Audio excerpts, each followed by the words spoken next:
He's from Motivation Track Days. He's a track trainer, riding trainer. So please let people know what is Motivation Track Days first and why they should think about, having a session there. Okay, so Motivation Track Days basically is a safety riding school, not a race school. We train you all to get safer and faster on your motorcycles on a track. That's the gist of it. It's run by me and Anup. We both are ex-racers from Chennai. So we use those skills to train you all here. That's it. Well, he was very short about it, but see, basically Motivation Track Days is a riding school in general, and they have it at Leonia Resort. You know Leonia, right? They have a small track there, the go-karting track, which is good enough. So you go there not just to learn about riding, but more than that, right from braking, understanding cornering, and many other things, safety gear, and it becomes a lifestyle for you. So I learned a lot from them. So I call him expert rider. He is indeed. Yeah, I believe so. And the whole idea about this session is that, as you know, I make YouTube videos and I have been getting a lot of requests there that, see, in the end, most of us, if not all of us, wish to someday end up riding a 1000cc Superbike or one of the fast bikes, right? And there have been requests that how should you graduate to a Superbike, or how to ride a Superbike or a fast bike in a safe manner. Now, I'm not going to talk like your parents and say ride slow. No, you can ride fast because in the end we all want to have fun. But how to do it? There's a policy, there's a procedure, and a few things that we can talk and think about, following which we can enjoy our passion and yet do it in a safe manner, safe for us and also safe for people on the road. And I've written a few points down in my own way, and let us start. So, first thing, most important, as we know, no matter which motorbike you are riding, these days even a 200cc is fast, right? It can go really fast. This motorbike I've done 145 kilometers an hour, flat out, 150 kilometers an hour. That's really fast. So first get your riding gear sorted. I have done wrong things. When I bought my Yamaha R1, I was riding at 250 kilometers an hour with a basic LS2 helmet. Because I thought, okay, this looks nice, strong, it looks stylish. Why do I go and buy a 20,000 rupee helmet? That's what I thought, but no, it doesn't work like that. Most important thing is your helmet. You got to spend money on helmet, because all of us, 90% of us don't mind spending 50,000 rupees on a cell phone. But we think 100 times, why should we spend 10,000 rupees on a good helmet? A helmet shell, the quality will differ. That is the reason there are ratings. That is the reason helmets cost so much. If you don't mind spending 50,000 rupees on a helmet, spend it. Because, helmets, LS2, MT, I'm not saying anything bad about them, but they are not designed to take a crash at 150 kilometers an hour. They will crack open and we are done. So, get at least HJC CL17, which is available in India in stores like Gear Up, Bikeopedia. It will cost about 12,000 rupees. And it's a good helmet, It can save your life at speeds of 150 or so, which most of us do. Like, he's got a HJC FG17. I have an FG17, very good helmet, but it's priced on the higher side, about 20,000 odd rupees. So if you can buy it, nothing like it. So your helmet, number one thing. And when it comes to riding gear, if you can get a leather jacket on fast rides, do it. Get leather jacket, get leather pants, and riding boots, an absolute must. What I'm wearing right now, these sneakers, they don't work for riding. Absolutely no. This fact, again, I did not know. I was sitting with a friend and having a talk, and when he got his shoe off for something, I was shocked. You know what? He did not have any toes on his left foot. And I asked what happened. I was shocked. He said he was riding his Royal Enfield and he fell at only about 80 or 90 kilometers an hour, and the sneakers, they got melted like butter, and he lost all his toes. So sneakers don't work. You got to get hard boots. Instead of spending money and getting woodland boots or something which are thick, they have very thick sole which don't work for riding. Buy riding boots. If not the long riding boots, buy ankle length riding boots. Absolute must. They will save your toes. They will save your ankle. I fell on the track wearing short riding boots, and I almost broke my ankle. So get proper riding boots. And again, if you don't wish to do leather stuff, get a proper nice textile jacket. Knee pads an absolute must. I have been seeing so many people, they'll wear a nice helmet, nice jacket, but no knee guards. You know, we all know the kneecap. You know, just tap it hard with a finger and it hurts. So imagine hitting the tarmac at about 100 kilometers an hour and hurting your kneecap. If you break your kneecap, you're done. It's painful, it's expensive, and you'll be in the hospital for a very long time. So, first, riding gear. You want to say something on the riding gear part? All good. Good. Okay, and gloves. Get leather gloves. You know, they will last for a very long time, and most of the time when we fall, it's an instinct to put your, palm down. And fabric gloves, they'll just shave out, and getting your palm, losing skin here, it's going to take a very long time to heal it. Okay, and when you're speaking about riding gear, I would also like to add pillion riding gear. Absolute must. I have seen friends, okay, fine, in the end they end up buying riding gear for themselves. But when we got our, a pillion, could be a friend, a girlfriend, wife, we don't have riding gear for them. Buy it. Even women, even if they say, no, my hair will go bad wearing a helmet, tell no, you got to wear it. Tell things like your skin will get bad with pollution or whatever, but make them wear a helmet. Even if it's not a very tight helmet, even if it's slightly loose, I know loose helmet should not be worn, but make them wear a helmet. It's an absolute must. And if they don't like to wear a riding jacket, make them wear a denim jacket at least. Because if you fall at even 40 kilometers an hour, a skin is very fragile. We know that, right? You just walk and hit your hand somewhere, you lose your skin. So even for a pillion, make them wear a thick jacket, if not a riding jacket. Okay? And riding gear thing, spend as much money as possible.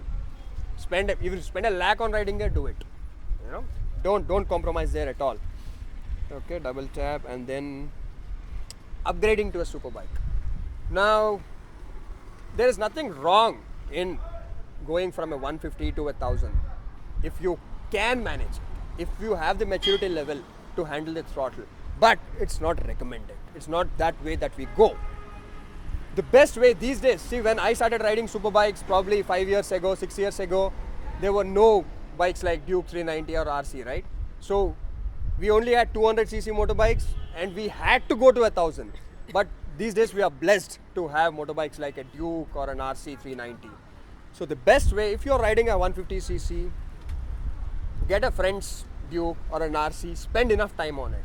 Those motorbikes are fast enough, they are crisp, they respond really well, and ride 1000 odd kilometers, get used to that motorbike. And then the best 600s to ride and get used to a 4-cylinder, I would say probably rent a CBR 650F from Driven.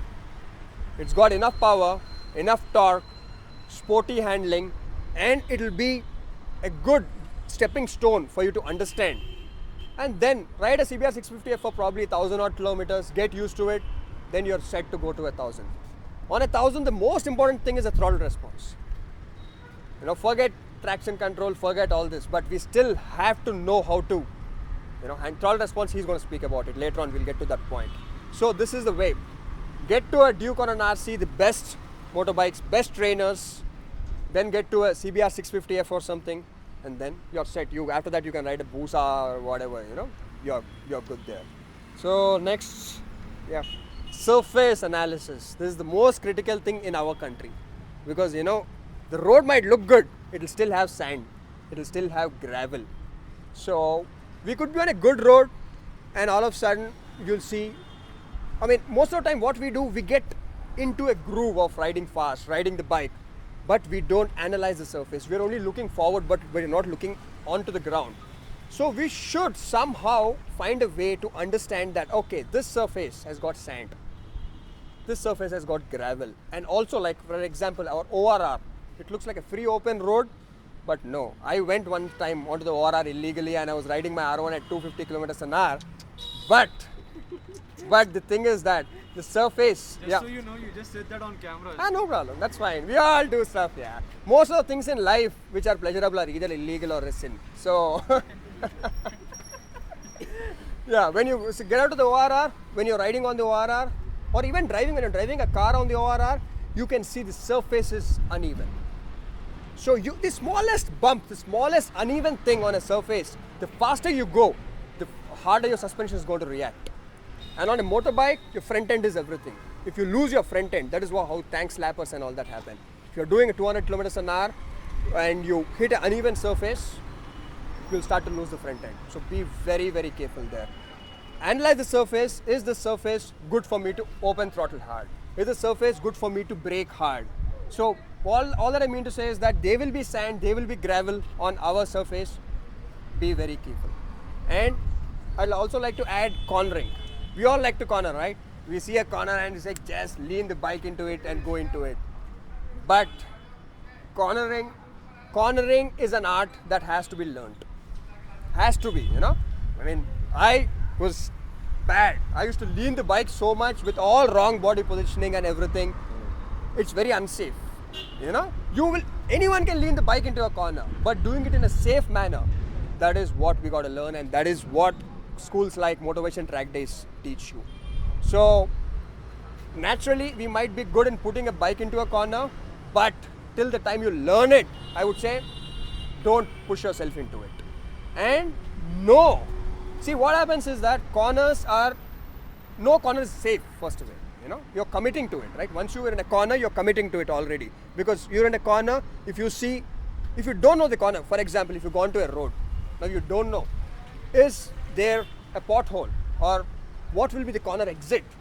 Or will anything come onto the other side? Be very, very careful. Don't take that corner. And if there's sand and gravel, just forget it. Don't do it. Cornering on sand and gravel corners, don't. So, and again, as I said, go to a proper training school and learn cornering the safe way. Okay, next point. Braking, pillion safety. Okay. And I got it. Hand and eye coordination, I think he can explain. No, you go ahead. I'll pitch in. Okay, fine. So most important thing, reaction times, we all know, right? See, reaction times are generally a natural thing. You know, it's in our DNA. Some people react faster, some people react slower.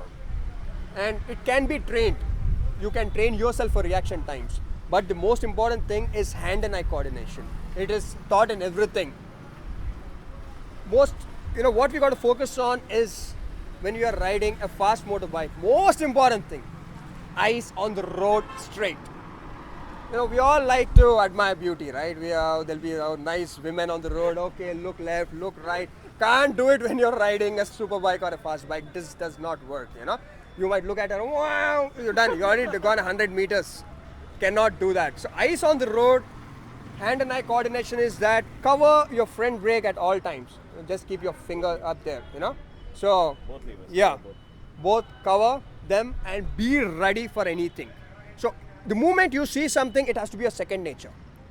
So, that is hand and eye coordination. Your hand should be ready to react anything that your eye sees. Not panic, but react in a proper way. I mean, he can tell more about it. Tell. So basically, most of us when we see an obstacle on the road, we panic and we slam our brakes. You'll have to get that out of your system. Panicking and slamming your brakes is going to make you crash worse than it would if you gradually press your brake. You have to understand your bike in such a way as to how it will react under braking, under heavy braking, engine braking.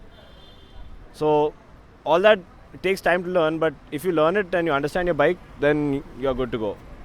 I always say don't do any stunts on the city roads, don't try cornering on city roads, don't try going fast on city roads. Always do it in a safe environment. Then everything will be good. You learn, then you can implement on the city. Yeah. Nothing else.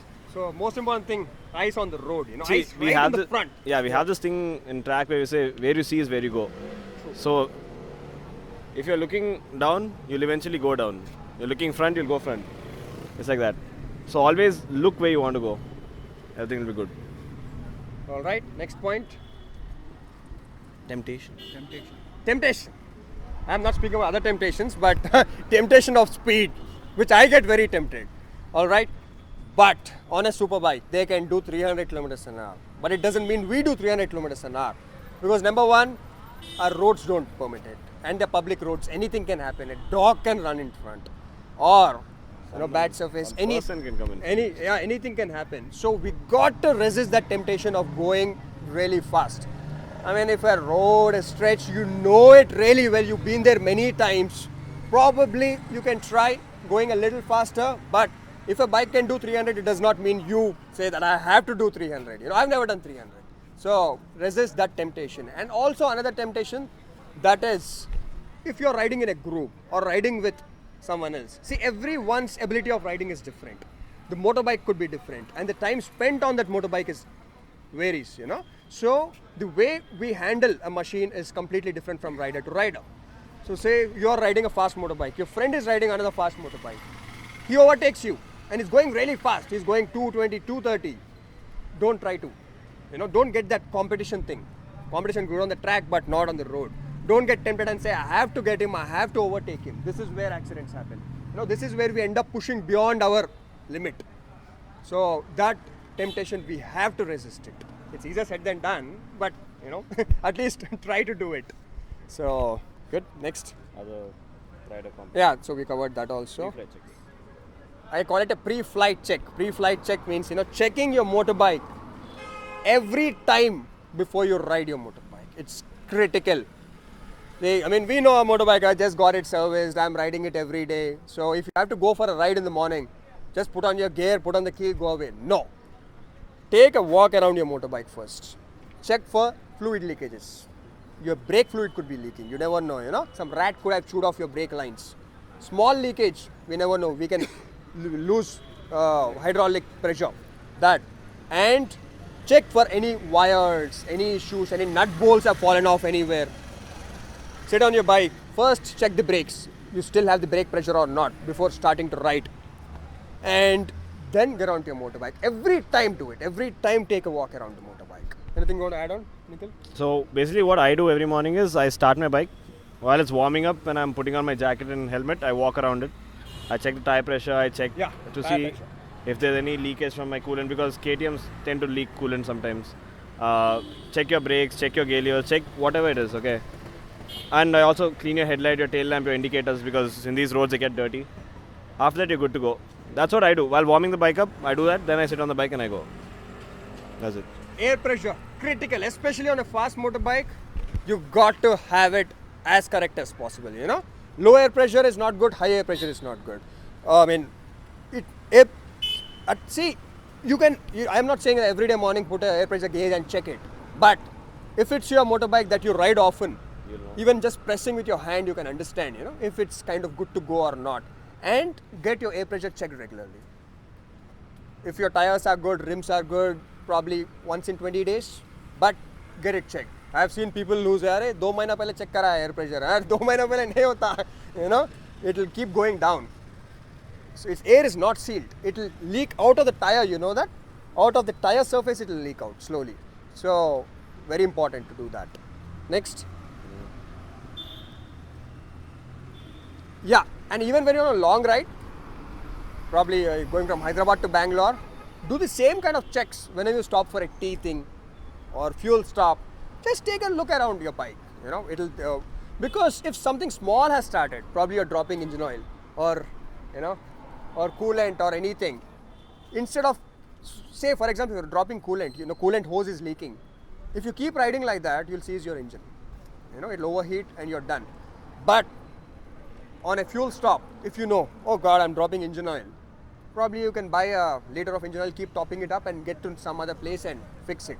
So that way, you will safeguard your engine and also prevent some accidental lockups or seizures of the engine.